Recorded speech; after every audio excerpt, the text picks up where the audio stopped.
My name is Fred Yalsey. I'm going to be moderating this session, panel discussion. And I guess what we're going to start out with is a general introduction to the panel, and then we'll go through a series of questions. Louder. Louder? Yes. No, you can do it. Hello. Okay. I'll start here. First of all, my name is Tom Gavin. I'm Vice President with First Weber Group in Sauk County, Greenberg, Bearwood, where you're at here pretty much. I serve on the Land Information Council for Sauk County. So thanks for having me today. Good afternoon. My name is Eric Dampett. I'm the GIS Manager and the Land Information Officer for Washington County. And I've been with Washington County for about 16 years and LIO for most of that time. I'm Lisa Walker, the Columbia County Register of Deeds. I've done the Register of Deeds for 9 years, in the office 25. I'm on the Wisconsin Land Information Board of Directors here and several other great people. And I'm Hi, my name is Peter Grady. I'm the grant administrator for the Land Information Program as well as the Comprehensive Grant Program. I've been in that position since 2006. Actually not on the WLA board.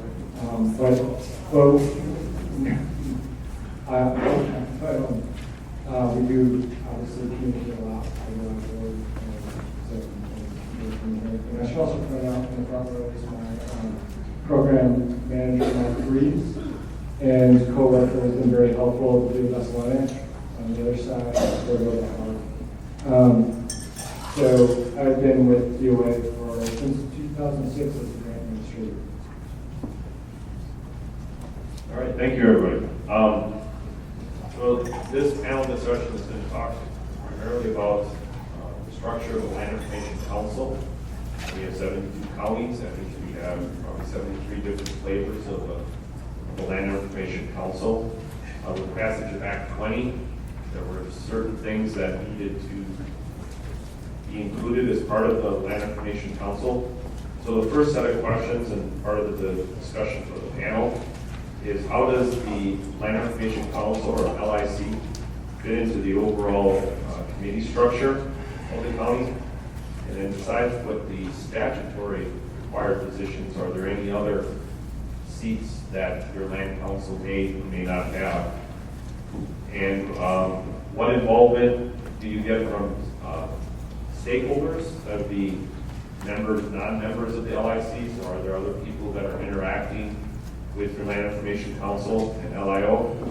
And then how do you prioritize projects during the budget process? That's something that every county is going to be starting here shortly if they're not already into it. So let's start. I guess I'm going first.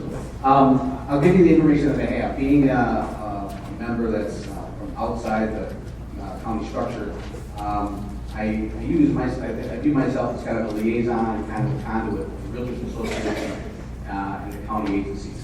So how it fits in the overall structure, as Fred asked, the county is probably not super qualified to answer that question. A couple of positions we've added, and I'm going to look at Kelly to make sure I'm not mistaken, the real property lister. We've added the IT department. Is there anybody I'm missing for those two, Kelly? No. So everything else is pretty much mandated to us. We've brought those two people in, and they've been a great resource for us on our committee. Obviously, I think from a standpoint, from a real estate standpoint, what our stake in this thing is obviously you guys make our life really, really, really easy. You provide a lot of information. You're a great resource, and I'm being in the business 25 or 26 years. I grew up in the business, a family-owned business at the time, where there was no internet, obviously, and we leaned on your departments very heavily for the information that you provide. Now it's more at our fingertips. It's got to become a lot more impersonal. But moving forward, the things that are required of you, I think you can provide some input.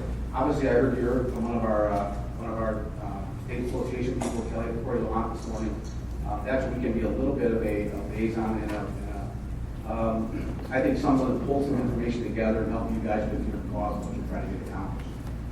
The state association, in our particular case, does a great job for us. Most state associations, you guys can probably appreciate, are very black and white in their thinking. The people in the business in the front lines like myself are a little bit more in the gray area. So hopefully the gray area can bring our state association, the police of our organization, to the table, so as there's needs and things that we can help support, we certainly want to do that. As far as priority of the budget, I'll touch on this very briefly from what I've viewed in meeting quarterly. We meet basically quarterly in Sauk County, so it's almost a refresher course every time I walk into the room and sit down with people like yourself. So what we've tried to do is we've just leaned on the department heads to bring those things in, talk about the viability of it, the reasons for it, the cost of it, obviously, and then we try to prioritize. And we just went through this process a few weeks ago. We had our last meeting. We'll bring that back to the table here at our next meeting and hopefully have some direction. But we lean very heavily, our committee leans very heavily on each other. My particular case, I lean very heavily on the department heads in each meeting. That's all I have for that question. Sure. In Washington County, we have an administrative coordinator form of government, which means that our liaison committees are pretty strong. The liaison committee that I report to is the Planning, Conservation, and Parks Committee. That's also the liaison committee for the Register of Deeds. So there is by definition coordination there at the liaison committee. Our Land Information Council serves in an advisory capacity to that liaison committee. So the Land Information Council reports and advises the Planning, Conservation, and Parks Committee. We do have a number of additional members. We have a 13-member council. And a lot of that is because prior to the Land Information Council requirement, we had what we call the Land Information Advisory Council. And there were a number of active participants who were not included in the Land Information Council legislation. And to maintain some continuity, those previous positions were also added to our Land Information Council. And they include the county conservationist, the highway commissioner, our head planner, and we also have 2 citizen members. Currently, those are served by a city planner from one of our cities, and also a former county board supervisor who was on the Land Information and Information Advisory Committee at that time. So that's our 13 members. Involvement of other stakeholders, being part of the Planning, Conservation, and Parks Committee, I think our Planning and Parks Department, I do have interaction with our zoners and other planning staff. So I feel that my position just within that department does provide some coordination. I also, as being in the GIS division, we serve many other county departments.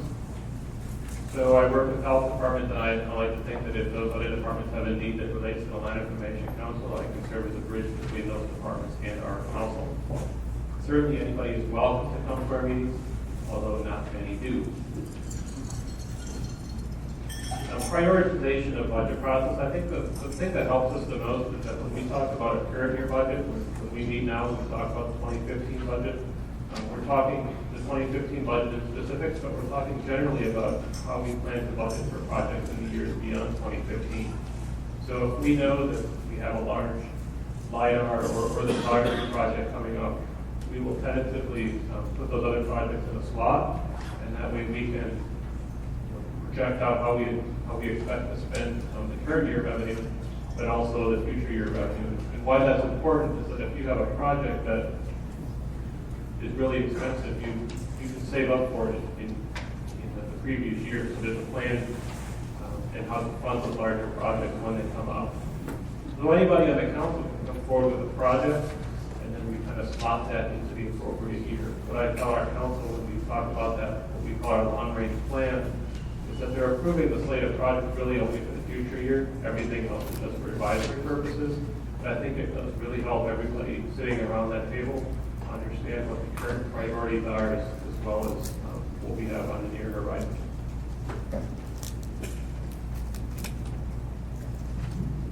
Columbia County has a committee that meets with, for some reason, they seem to kind of push Kristen in my departments, 2 different committees every 2 years. We are the judiciary committee, who has 5 board members, as well as the Land Information Council.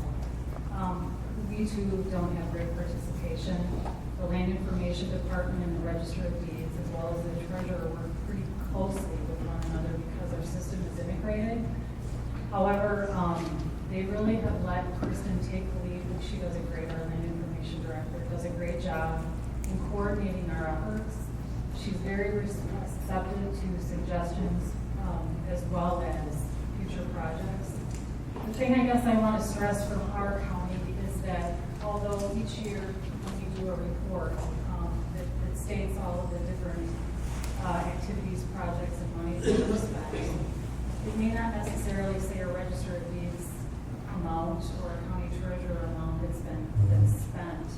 We try to look at it as a collaborative effort that is going to benefit the county. So it may be 5 years down the road, the register of deeds hasn't utilized any of those funds, but something in the land conservation department or in the treasurer's department.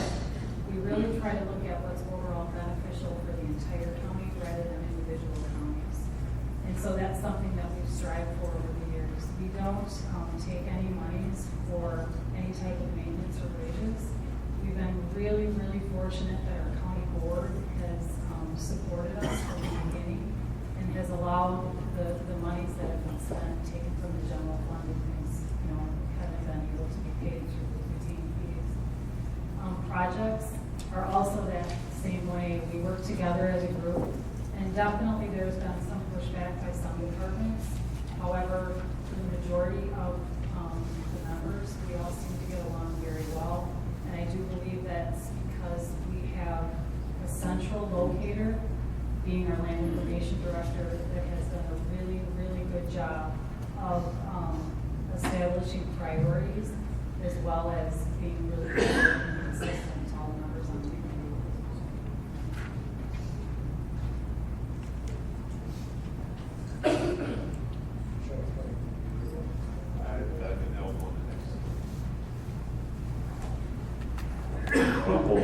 I think what we'll do is kind of go through some of the questions that we kind of looked for the panel to kind of respond to. And then in the last half, take questions from the audience. So if you have something you want to say, write it down, remember it, and then I'll walk around with the microphone so we can kind of have that little interaction. So the second piece of this was the land information program itself. There's 4 questions that we kind of came up with. What oversight does DOA have on the LFC? What are the statutory requirements, and where does DOA authority start and stop? Besides the county-related, county's retained fee and grant report, do you have any other mechanisms in place for members of your LIC to understand how the WLIP funds are going to be spent? And finally, how do you identify and prioritize proposed projects in your land information plan? So maybe Peter, let's kind of start with you and DOA's role in the whole WLIP program. Okay, so to begin with, obviously I offer the DOA state perspective, and as the grant administrator for the land information program, we want to look at the statutory requirements, make sure that counties are adhering to the statutory requirements so that they remain eligible for WIP funding. In fact, not only includes grants, but also the retained fees, so the $8 per document that counties retain specifically for that information. And in the statutory requirements, under the county section of statutes for land information, 5972, 3M, which was added, I believe, in 2010, it defines the role of the land information council, the requirement rate, 38 members, including members of the board, LIO, realtor, public safety person, county surveyor, anyone else the board designates. So the basic requirement is for the board to be established and has the role of reviewing priorities, needs, policies, and expenditures of the land information office. So first, you make sure that each county has established a board or established an information council. And then a couple of years past the time that the legislation was enacted, there were some complaints from some counties, various members of the information council, that the councils weren't meeting or had never met. So in reaction to those stakeholder comments, we decided to make a grant program requirement for eligibility for WIP grants that the council meet at least once a year. And this, I think, was a really small number of counties in which they weren't meeting all or because of that. But this is our way of addressing that issue, and once a year may be sufficient for some counties, but I think for other counties, they meet on a quarterly basis. And I know for a lot of counties, these departments and offices have very good day-to-day working relationships. So they're interacting more on a daily basis, and it's not just seeing each other in meetings once a year. I won't say anything further about DOA development this time, but I can answer any questions. I'll just add that I guess the Land Information Council will have a role in the upcoming update of land information plans, which will begin in 2015. We expect them, because of their statutory role in reviewing priorities and policies expenditures, they should also have a role in creating and reviewing the county land information plans that guide county WIP spend.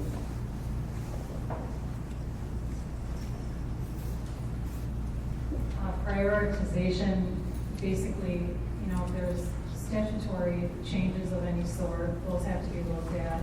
As a group, we meet, and those ideas or projects that have to be prioritized are done at that time. It's collaborative and, again, organized by the LIO. We all meet. We meet monthly, so the majority of the stakeholders are there if they feel there's an issue or something that has to be addressed. For the most part, the plans are brought about at the beginning of the year, and then we as a group look at them to discuss and then prioritize. In terms of reporting where we spend money, I do give my Land Information Council a copy of the form that I have to submit to the DOA each year.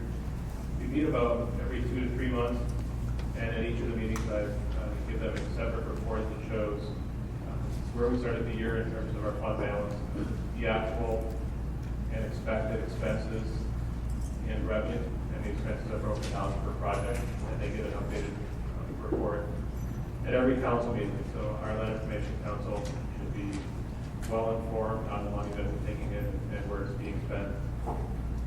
In terms of the Land Information Plan, the identification of projects, I send out a personal invitation to all the major stakeholders, and I will meet with them if needed, and they can get their projects in the plan. We don't use our Land Information Plan to necessarily prioritize projects.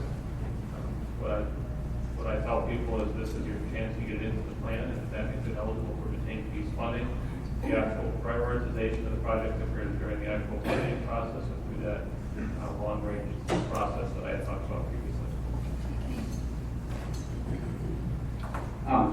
My response to these questions would be all of the above, from what Lisa and Eric said. It sounds very similar to what we do. Jumping back to the committee structure and how it fits in our overall plan, similar to budgeting and anything else in any line of work that you're doing, people bring that information. We consider all the budgets, including if there's summertime help, things along those lines. We move forward with the budget decision, and those things are made as a recommendation to the department heads to the county board, and they move forward. But it's very much a collaborative effort, as Lisa described. It's very much prioritization is based on what's required of us first, statutorily, and then from that point forward, we identify things. But Sauk County's done a great job prior to this committee being established of having some long-term vision, and we're pretty fortunate in our county to have the staff that we have. And I mean that sincerely, obviously, but that's very, very, I echo very much what Eric and Lisa said. So I guess at this point, that kind of lays down a little of the structure, and I think the idea here was to have questions from the audience. So who wants to go first? I just got back from my 5th grade. My daughter's in 5th grade, and they do a little camp out to get all the different satellite schools together, and there was all these projects and things, and they were asking for volunteers, and so I'm a little nervous here not seeing hands pop up right away, because I've been dealing with that for the last 3 days. Everybody's saying, "Oh, that would go." So are there any questions from the audience to any of these members?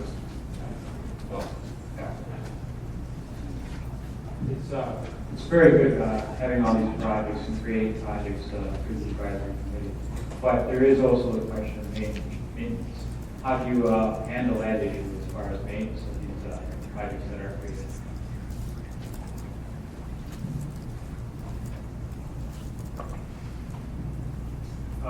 Past practice at Washington County at least is that what we found is the initial cost of acquiring the software, doing the data conversion is often an impediment to getting that project done. It's not the maintenance expense necessarily.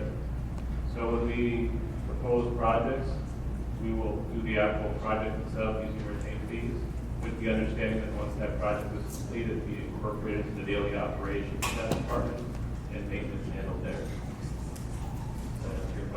What about cost? The cost of maintenance is rolled into the department budget for whoever's department did that project. So if it's a register of deeds software, we're going to share in a register of deeds budget after it's done. And the fear was that if we started putting all of our maintenance on retained fees, there wouldn't be any money left after a while to actually complete the rest of the project that were identified in our line information plan. Does anybody else want to add to that? I would just add, again, I think ours is very similar in that sense. We would actually budget for it, it would go into that department's budget, I'm not mistaken, Kelly, correct? Most of them, there are a few things that might be like intern projects or something, or some software is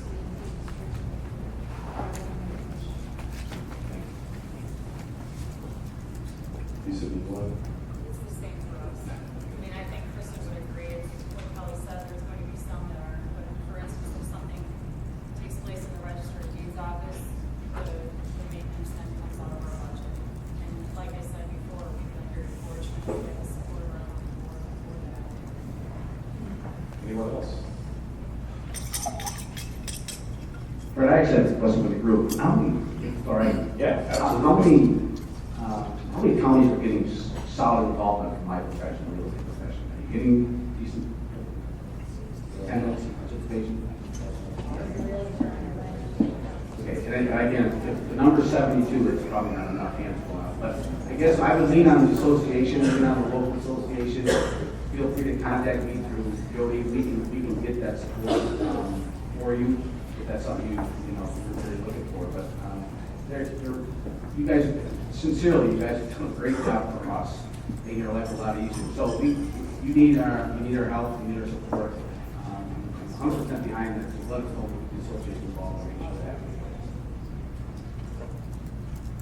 In my area, I think it's called the Town Brain Realtors Association, and I went to their executive board and said, hey, you guys asked to have representation in our council. Please forward a name to us of somebody who would be interested. And somebody actually from their executive board nominated themselves. They ultimately needed to be appointed by the county board, but that was the name we forwarded, and the realtor that we have on our council is a real asset to our council, and oftentimes gives us that outside perspective that we sometimes lose by being within the walls of county government on a day-to-day basis. Is there another question?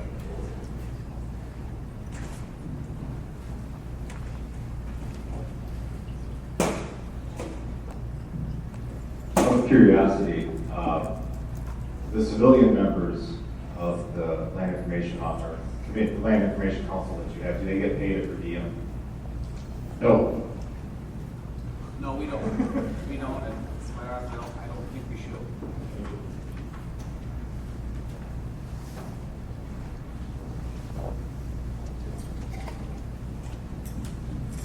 Just a follow-up of the realtors. I know that we had a situation that did come up. We have a realtor, a very good realtor on our board, council. And I know that we had one issue came up, and the realtor took it to the actual legislative committee. I had a call from the legislative person that day. So I was very impressed with how they were very proactive in certain situations. So I definitely highly suggest having a realtor on council.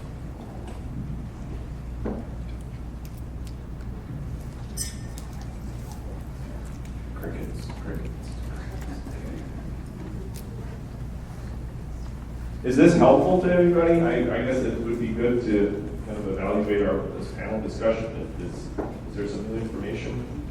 Did we all kind of know all this? Is there something that we need to ask?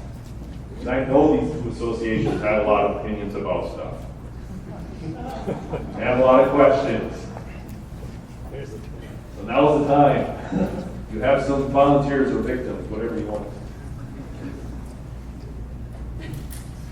Okay, I just wanted to know, like, how many of the land records offices are getting the funding followed through with all your departments that are involved. I know in our county, we didn't meet, we met in 2011 in January, then we didn't meet again until November of 2013. So there was no input from any of our departments into anything else. And we have 2 staff members that are paid out of there, so the funding gets replenished pretty fast. So if there isn't any input, I guess I just want to know how many other counties are having problems with getting any input into their.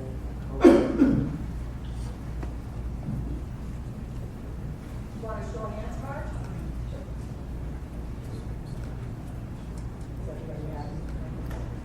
So it's a show of hands on who's not getting any input. As a county officer, or your members aren't getting input into the councils. Right.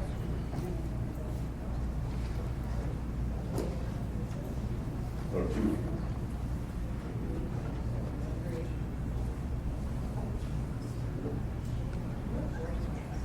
Okay. Any other questions? Oh, You don't have to run, but I can, okay.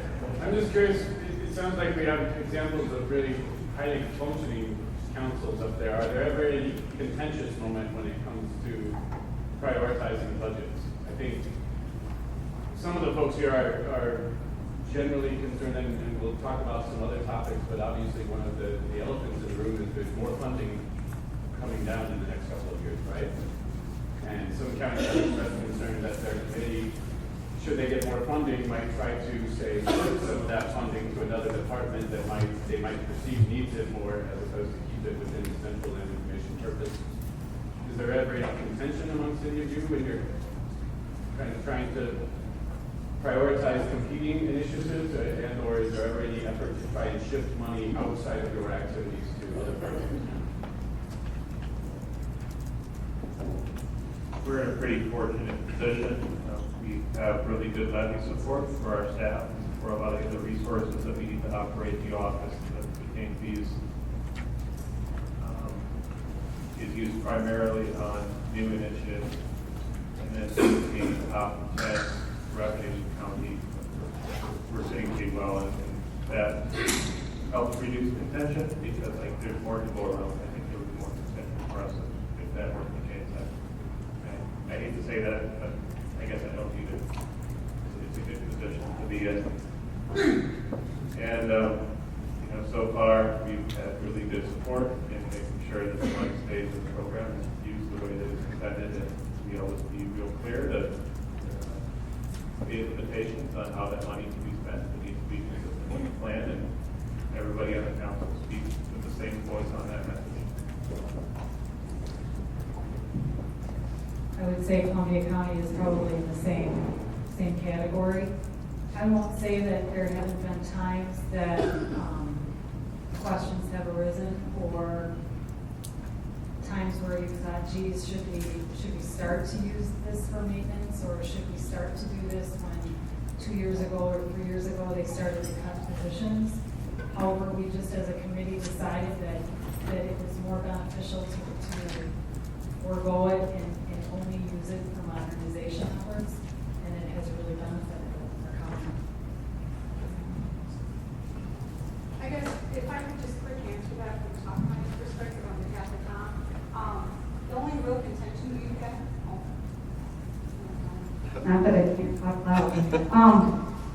From South County's perspective, the one biggest thing, and for being the LAO, I'm the secretary on our council, but I basically corral everybody and get the meetings ordered or organized and find space and all that kind of stuff. So I've kind of been in charge of keeping things moving along and make sure it's effective. And the hardest thing with doing that is getting people to bring ideas to the table. Many of you know Fred Helfand. He was on our council. He was on our county board. He recently retired. Unfortunately, we lost a very good member on our council. But he was constantly coming to our council meetings saying, we need to spend money. Because one of his things, and nothing against the state or DOA or anybody, but he was always worried that if we don't use it and try and find new and inventive and better ideas to modernize anything and everything we possibly can and relate it to our plans, that it could come back to bite us. And that was always a topic of discussion, and we've been really prudent, like these other counties up here, not spending out positions, trying to make sure we prioritize, trying to stay within budget, and coming to the table. And almost every time we come together, we realize we budget for things, and we either overestimate, over budget, or overestimate what we're going to spend, and we're under budget. And we're constantly, for lack of a better term, but we're making more money in our pot, so to speak, in funds. We've got a healthy balance, and it becomes really a struggle in our county. And I think I forgot to correct Tom on one thing. We have our conservation planning and zoning as part of our committee, and I realized that one of the others that spoke. And they, for some reason, over the last couple of years, have been the hardest to get involved. And they used to be really involved, but they're very, very busy. And so that is actually one of the struggles we have, is to get everybody to understand that they're part of this. I mean, even law enforcement, health department, they've got key issues we could be doing a lot of really good projects with, and getting them educated and better educated and getting them involved is a struggle sometimes.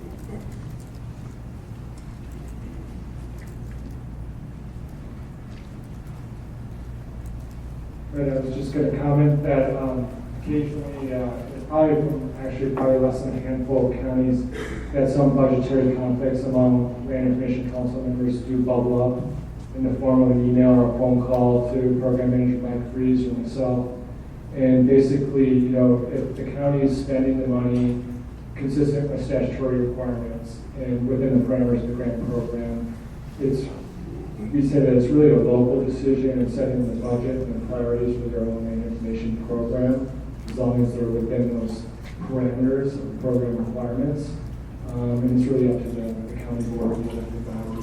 So sometimes the request is that might settle a budgetary dispute between two county departments. We don't really see that as our role and what we want it to be. But that's really the exception. I think most counties, like I said earlier, is people work with each other on a day-to-day basis. And in visiting counties, I've noticed that if they're on friendly terms, they're often cubicle mates or in the office next door. So we just encourage people, act like adults and professionals and try to work things out. Even if it's, budgetary conflicts that do affect them one individual. I guess I'll.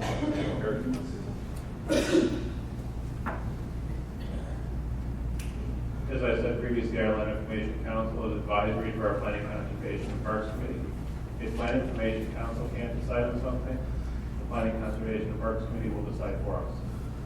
So I think that creates an incentive to the Land Information Council to, perhaps it's not your first choice, but it's the best choice available, and that way you're still able to come forward to our liaison committee with a specific recommendation. Just to follow up on a couple things that Kelly talked about, I think she hit the nail on the head. One of the things our committee needs to improve on behalf of our county is coming with ideas of things that need to get accomplished, a timeline and a budget for those items. And not only planning and zoning, I think, people like myself, there just needs to be more of that. At the end of every meeting, we have a conversation about budget items, agenda items for the next meeting. And we've kind of relied on a pretty standard thing so far, in my opinion. So that is an area we certainly could help. Agree with that, Kelly? The second thing is, as far as contentious conversation, we haven't had any that I'm aware of in my meetings. I'm sure maybe on the day-to-day operations of the departments there's conversations, but the only thing we've had is when we have third-party people that might be filling a need for one of the budget items. for example, outside surveyors doing remonumentation. We've had some open conversations about the people that we're looking at, and those everyone has different experiences with every type of person in their respective field. So, but a contentious no, but again, real conversation that I think the committee has to have. So I guess I'll propose something. Eric, you mentioned that there was an advisory role.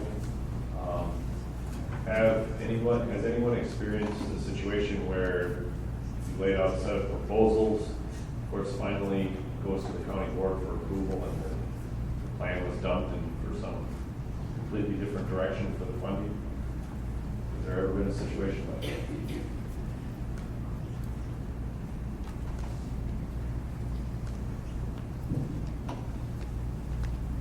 There was a time where we had a request for proposals, and we selected a vendor who was not the lowest, and we were told to go with the lowest vendor, so that was one time. There was another time where he wanted to complete a project faster than what the retained fees would allow. And so part of that was put in the general levy budget, and they said, if that can be used, if you can use retained fees for that, we would like you to use retained fees for that. And it was just delayed the project by a year or two, it still got done. So that was probably two different times the planning conservation and parks committee changed course from what was recommended by the land commission council.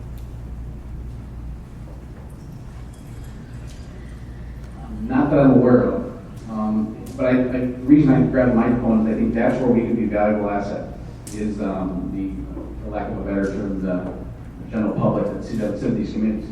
If you view that would be an issue at your county board, that's where I think we can make a presentation on behalf of our committee and be beneficial in getting those projects reconsidered.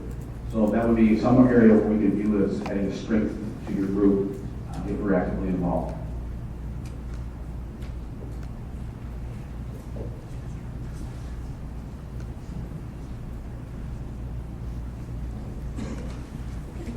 I just want to address something AJ brought off in terms of future planning for the parcel initiative. So as we described in the document that went recently, the statewide parcel map initiative planning process framework, we have a goal of meeting with each of the counties in 2015.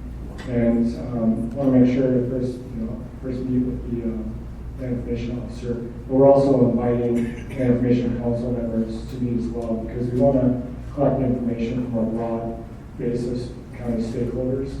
And the land information council is one of the best places to start. But anybody else who's interested can also attend and meet with us to discuss the parcel initiative, such as other GIS technicians, county planner, county designer, what have you. And I want to clarify that this does not necessarily be a formal meeting of the council in which official business is transacted. It is more an opportunity for land information council members to participate in the discussion, to offer their 2 cents on the initiatives and the planning process moving forward.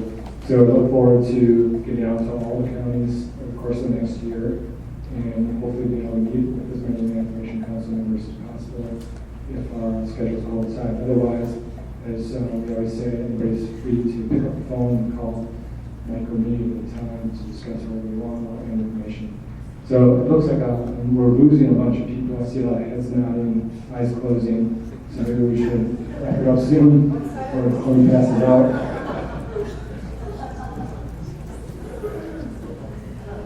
Well, are there any other questions that somebody would like to ask? Thank you. One of the things I was wondering about is, of course, we have the land modernization plan, and that's a fairly old plan right now. Are you able to stick to that plan in order to utilize those funds, or are you doing initiatives outside of that plan in order to utilize funds?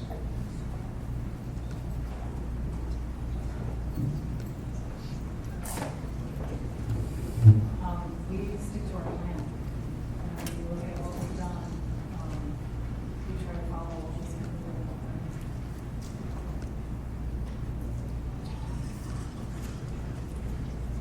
We're able to stick to the plan fairly well. We are in the process of the plan update right now just for our own internal benefit.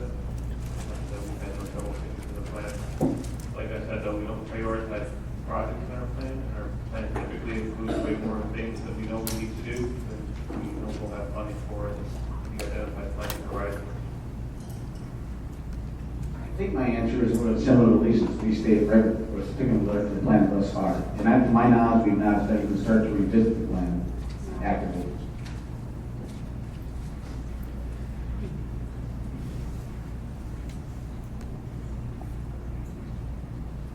I would just like to point out, as with the other program I missed, or serve as grant administrator for comprehensive planning grant program, counties are free to amend their plans, go through the process to do such with the Land Information Council, just as they're free to amend their comprehensive plans anytime. Obviously, the comprehensive plans take a more rigorous update process. So also, I'd like to point out that we'll be updating the County Land Information Plan instructions beginning in 2015 in light of the changes enacted by Act 20. So we'll be forming a work group with LIOs and Information Council members to help update those land information plan instructions. So we look forward to that.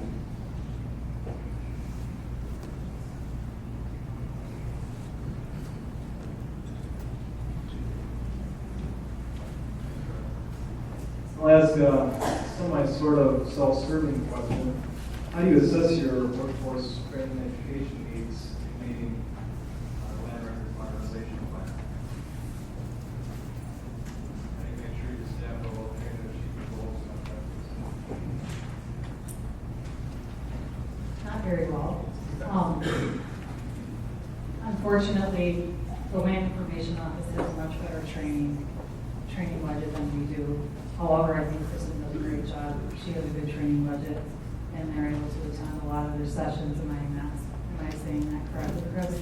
From our office, Chris has been really good about letting us utilize the grants if we needed it. But training seems to be the first thing our county does. So, from our office perspective, not very well.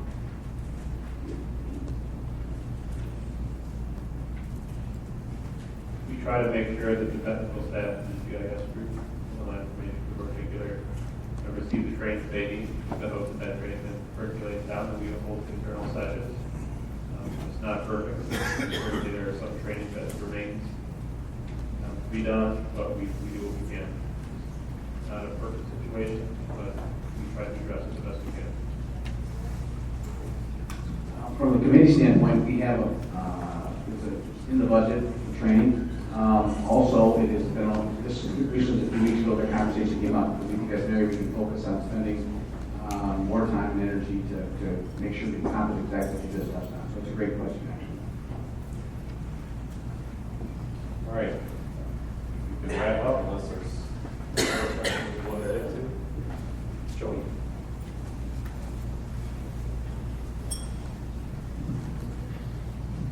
I know many times when we're at various land information association meetings, the discussion in regards to how does your land information council help other stakeholders in your area, such as your municipalities, possibly your utilities, and things like that. Do any of you have any specific projects that you can talk about that you've worked with your local municipalities or utilities?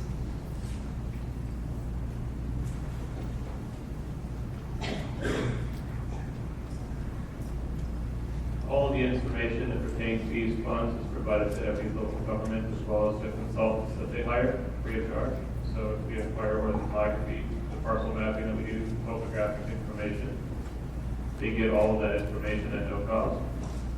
So although they are coming forward with specific projects, I take issue when they say they don't benefit from the program because they're getting all that information from the county at no cost. We also provide the information to the state, universities that request the information from us at no cost. Washington County and the city of West Bend jointly maintain parcels for Washington County. We've worked real close with the city of West Bend on coming up with a common data model, clearly defined areas of responsibility for both the cadastral as well as the address points, so that if somebody wanted to create a county-wide layer, it's pretty painless to do so, and there's not going to be any overlaps and gaps because we've clearly assigned those areas with mapping responsibility. I'm going to refer that question to Kristen. We're pretty similar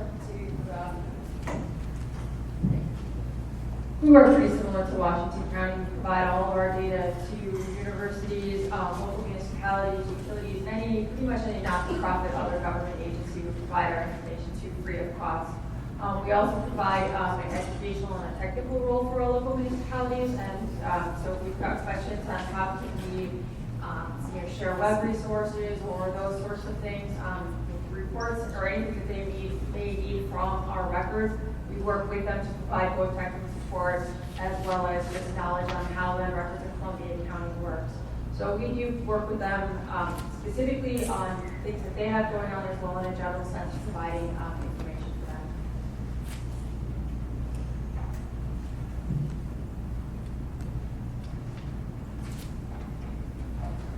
All right, well, we're getting close to the top of the hour. I think we could wrap up and take a little break here. Does anybody have any closing comments that they want to say? I guess what I picked up from the panel, it seems that everybody's involved and engaged in the LIC. Things seem to work pretty smoothly. We do have a little work to do in some areas. There are some counties that are having a little bit more of a struggle to get meetings to be held on a regular basis and also to get members outlined in the statute to participate. But I think for the majority of the counties, it's working pretty well. As Peter pointed out too, in the next few years there are going to be a few reporting things. The next plan is going to, rewrite is going to come up. That's going to require the engagement of the entire LIC, and I guess their final sign off, some kind of a process. I mean, if the Land Information Council is only in an advisory role, does that mean that it has to be signed off by the county board, or is there going to be another process? The exact role has yet to be determined, but it would be consistent with statute. So I guess kind of working with Jody on this and putting this panel together, we were just trying to start a conversation, have a better understanding between our two associations on how I think we have the vested role in the Land Information Council that it works properly. And hopefully this will foster further conversations and better communication moving forward. Anything else? Well, thank you, everybody. Let's take a little break.